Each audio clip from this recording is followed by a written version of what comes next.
Ang Ginoo maadaha iyo.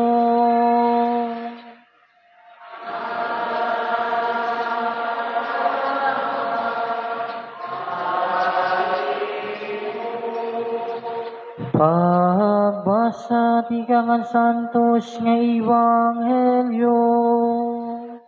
Sumalakan San Juan.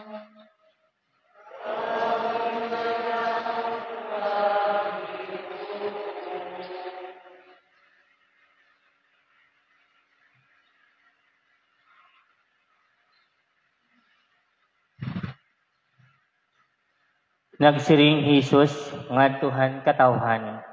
Amo ako ang pagkaon nga nahataghan kinabuhi nga tikang halangit. Mabubuhi ha kadayunan ang kumaon hini. Kanan pagkaon nga yahatag ko iya, amo anakon unod, nga inahatag ko basi mabuhi ang kalibutan. Amo ini ang nakatikang hinmapaso nga lantugi han mga Hudeyo. Nagpakian na hira. Unan hun hini nga tawo pakahatag aton haniya unod, basi kaunon ta.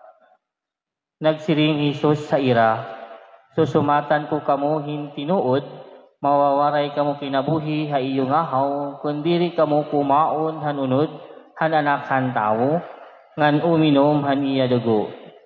May dadayon nga kinabuhi an makaon han akon unod, ngan mainom han akon dugo, ngan babanhawon ko iya ha katapusan nga adlaw.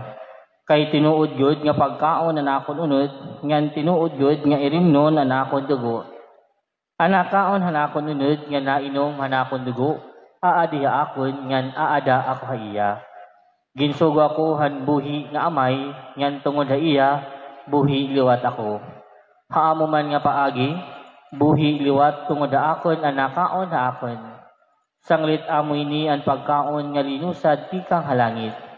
Diri ni sugad ang pagkaon naging kaon haniyong mga ginikanan ngan katapos nagkamatay hira.